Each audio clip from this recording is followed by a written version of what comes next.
suaminya suami pemalas, sehingga ibadah jadi alasan untuk tidak bekerja, iktikaf tidak bekerja, ikut kiainya tidak bekerja, hadir majelis tidak bekerja, iktikaf tidak bekerja. Makanya ini khawatir hadis ini dipakai lagi untuk alasan menunggu sholat ke sholat, menunggu sholat ke sholat. Pemalas dia, nggak mau cari nafkah, haram dia.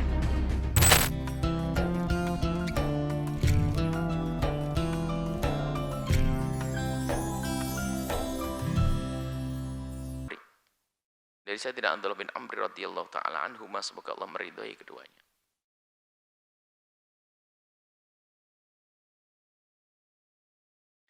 Qala, beliau berkata,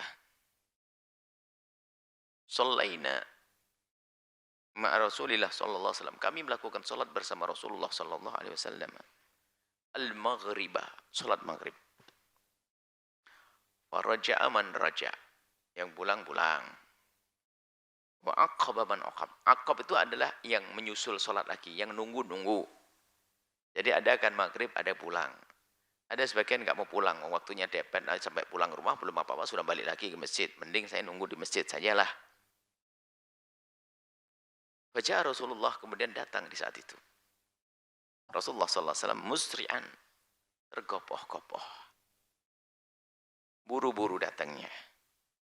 Waqad hafazahu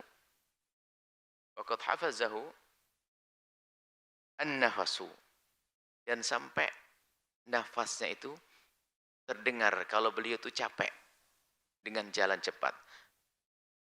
Terdengar nafasnya. Ya, apa namanya? Jalan kalau mungkin ya, kalau kelas kita namanya ngos-ngosan. Kalau Nabi ya enggak lah ngos-ngosan maksud. Ya, kalau model kita sih ngos-ngosan. Kita kan enggak gampang, enggak baik banget kalau kita tuh. Kalau Nabi tidak tampak terlihat dari baginda bahwasanya beliau itu adalah buru-buru dan tampak terdengar nafas beliau. Menunjukkan itu kalau beliau capek. Qad hasara an rukbatihi. Kemudian sambil mencincingkan bajunya sampai hampir terlihat. Ini terlihat lututnya. Nah, orang mengatakan, loh, lutut kan aurat, kenapa Nabi membuka? Orang mengatakan bisa jadi waktu itu adalah aurat belum dianggap sebagai lutut, belum ada pengharaman membuka lutut. Seperti hadis waktu baginda Nabi duduk di sumur dengan Sayyidina Abu Bakar, tersingkap lututnya, adalah menurut madhab kita Imam Syafi'i, adalah waktu itu belum ada kewajiban. Belum ada. Jadi kan hukum itu kan bertahap. Adanya hukum diturunkan itu bertahap. Yang jelas menurut ulama bahwasanya aurat sampai pusat adalah aurat, lutut sampai pusat adalah aurat dan hendak wajib kita tutup. Wajib kita tutup. Nah, baginda Nabi SAW mengangkat sampai lututnya itu tampak. Berarti kayak menyincingkan, berarti kayak buru-buru apa banget dan sangat penting sakit. Pokoknya kemudian Nabi menyampaikan, ini ingin memberikan kabar gembira rupanya. Sama kalau kita ingin beritahu, mungkin ada orang mau datang yang sangat kita cintai, yang nunggu itu, yang lihat langsung buru-buru tergopoh-gopoh, sudah datang, siap-siap, ayo, mau datang. Nah, ini seperti itu. Baginda Nabi datang dengan tergopoh-gopoh, kemudian berkata, abshiru, bergembiralah kalian. Hadza rabbukum qad fataha baban. Ini Tuhanmu Allah qad fataha baban, telah membuka pintu. In abwabis samai, dari pintu langit. Yang dimaksud pintu langit adalah dimaknai mengkabul doa-doa. Mengkabul doa-doa.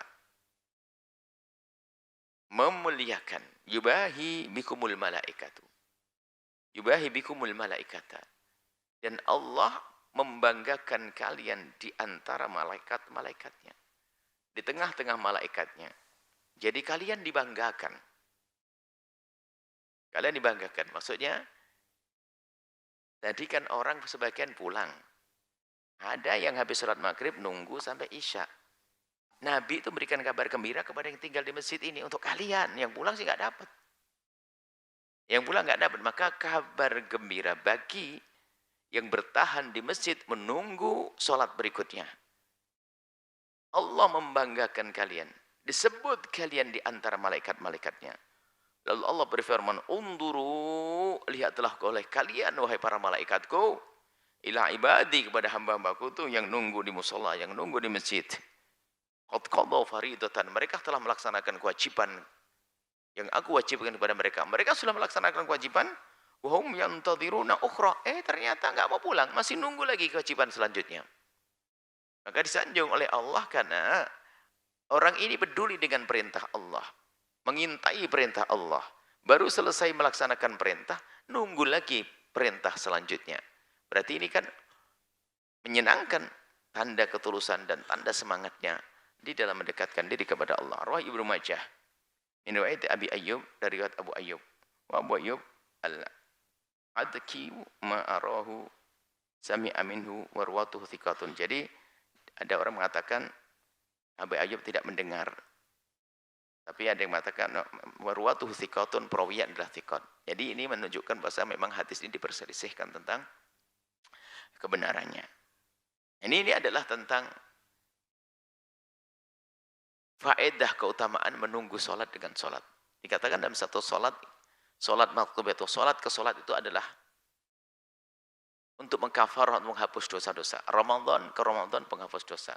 Jumat ke Jumat penghapus dosa. Sholat ke sholat penghapus dosa.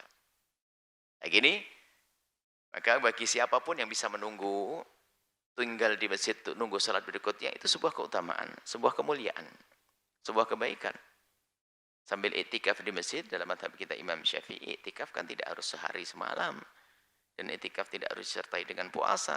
Seberapa masa pun, seberapa pun masa waktu yang kita bisa itikaf, maka itu akan dianggap sebagai itikaf di masjid. Baik, ini adalah tentang keutamaan-keutamaan, hendaknya kita bisa melakukannya.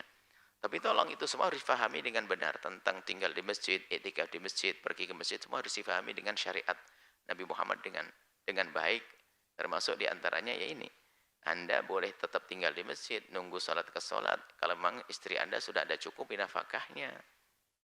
Jangan sampai seneng nginep di masjid, yang di rumah dia telantarkan, nggak diperhatikan, sehingga namanya masjid dan majelis jadi alasan untuk mengukuhkan kemalasannya. Ini kan problem. Ada seorang istri ngadu ke kita. Cuman mengadunya kan ngadu lembut. Bu ya, suami saya soleh banget. Ya kan seneng suaminya soleh banget. Suami saya soleh banget. Alhamdulillah. Ya itu Bu ya. Ya itu aja. Cuman kurangnya suami saya itu Bu ya, rajin pengajian. Rajin sholat berjamaah di masjid. Sampai hampir jarang pulang ke masjid lama-lama dan sebagainya. Ya baguslah, ya itu aja Bu ya. Tapi ya cuman saya sih rela aja, cuman ya itu jarang mikir ke nafkah. Saya kerja di pasar, jadi suami saya itu hadir pengajian, sholat masjid, belum adzan sudah datang, pulang kadang asar gak pulang sampai maghrib ini jarang pulang ke rumah. Soleh banget Bu ya, soleh banget. Akhirnya kita tanya ibu itu, ngaji di mana kayak begitu? Soleh bagaimana? Nafkah penting. Iya Bu ya, ngajinya sama Buya. Ini kan, ini ngajinya sama kita ini. Ini yang mana ini orangnya gitu? Ini kok ngajinya sama Buya, ini kok orang kurang ajar itu. Cari nafkah sana. Enak-enak ke masjid pengajian, pemalas. Haram dia. Kayaknya ibadah, dia tertipu. Cuman katanya ibu itu suaminya ngaji dengan Buya, dan dia yakin wong istrinya juga sering pengajian di sini. Cuman suaminya suami pemalas, sehingga ibadah jadi alasan untuk tidak bekerja. Iktikaf tidak bekerja, ikut kiainya tidak bekerja, hadir majelis tidak bekerja, iktikaf tidak bekerja. Makanya ini khawatir hadis ini dipakai lagi untuk alasan menunggu sholat ke sholat, pemalas dia, nggak mau cari nafkah, haram dia. Makanya kita harus mengintai sisi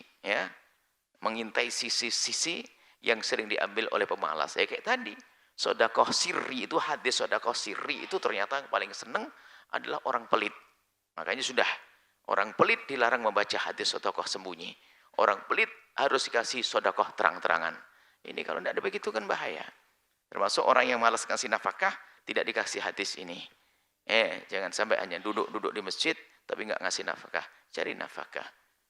Nah, ini saja. Kemudian istri yang di rumah, ya, yang malas ibadah, kita kasih hadis sebelumnya tadi. Biarpun di rumah banyak sholat. Jangan alasan nggak bisa ke masjid ya begini, nggak diajak iktikaf sama suami sani malam di At-Taqwa nggak. Sholat di rumah lebih bagus di rumah, nggak usah khawatir.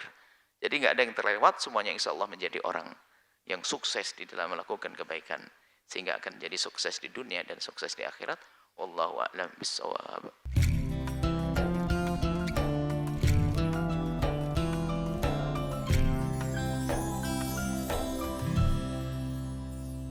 Sahabat Al-Bahjah TV, setelah menyaksikan video ini, jangan lupa bersolawat kepada baginda Nabi Muhammad. Shollu ala Nabi Muhammad. Allahumma sholli alaihi wa ala alihi wa sahbihi.